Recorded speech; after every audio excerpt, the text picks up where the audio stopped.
Hi, it's Rose. Today I'm going to talk about the last 3 books that I read, one of which I actually haven't finished yet, but I desperately want to talk about anyway, so please stick around.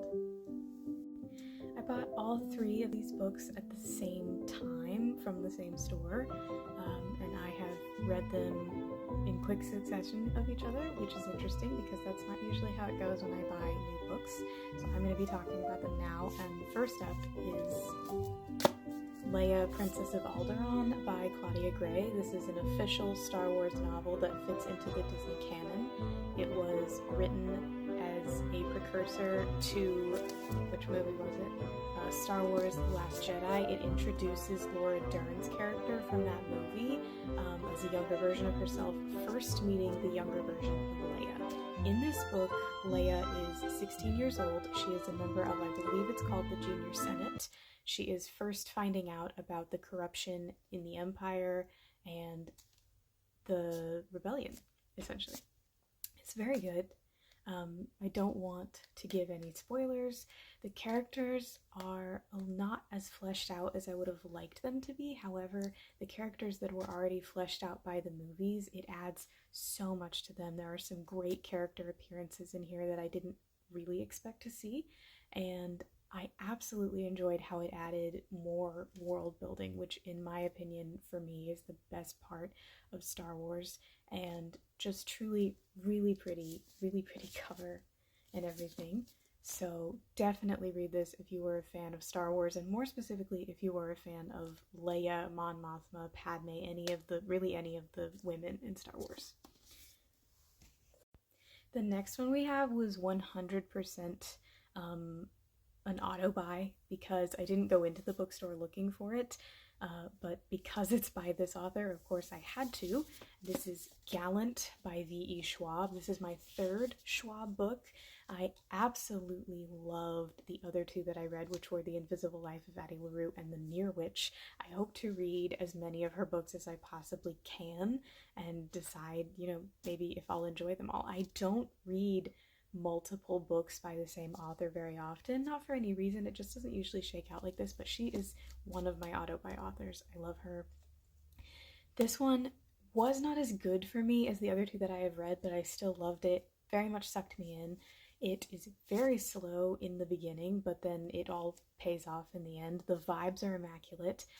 In my Fable review, I did say it's like an adult version of The Secret Garden with magic, which I loved The Secret Garden growing up. I think my first auto-buy author was Frances Hodgson Burnett.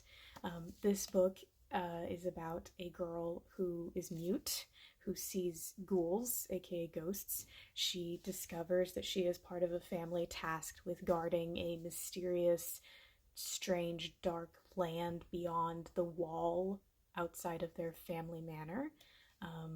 She's on the hunt for her mother and the secrets of who her father was. And this is just generally, it's very good. It's probably not for everyone. I can see why it's not more popular. There is no romance in this book. However, I thought that it worked out very well because it allowed for there to be representation just for people that don't need a romance to fulfill their life. Vibes on this are the best part. The plot is really well thought out. I really recommend it to anybody that sort of likes very specific things, I guess. And that brings us to the book that I'm still reading, which was a big impulse buy because I did not buy this because of the author or because I had heard of the book before. I bought it pretty largely because of the cover. I didn't even finish reading the synopsis. This is Seven Endless Forests by April Genevieve Tuchuk. I do not know how to pronounce that name. I feel really bad. Probably should have looked that up before making this video, but the cover is beautiful. The little tagline says "Fortune favors brave women."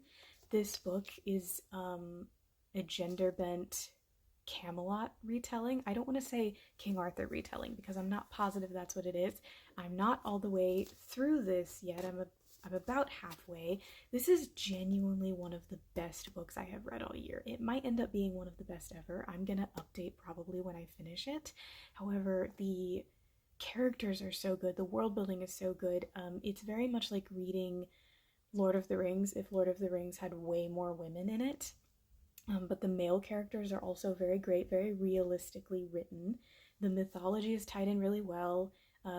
Celtic mythology is in there a little bit, but it is largely based off of Norse history and mythology, which is super interesting. I don't see enough books with that in it. I've absolutely loved it so far. The tone of this book and how it makes you picture everything so clearly, and how these characters that I've maybe only known for a few chapters really pull me in, and I genuinely have had tears in my eyes several times over the emotional parts in this book. And I didn't know anything about it before seeing it at my bookstore. So I recommend this 1,000 times over. I can't wait to finish it. I hope it stays as good as it's been so far. The most notable part of this book for me is that I've been reading it super slowly. It's taking me forever to get through it, not because I don't like it or because it's dull, but because I genuinely do not want it to be over. So, recommend this 1,000 times over, and hopefully, I can still say the same when it's done. Okay, well, that is all of them, and I hope that you stayed for the whole thing. If you didn't, that's all right. And hopefully, I'll have more books to talk about soon. If you have anything that you'd like me to talk about, please let me know. Okay, bye.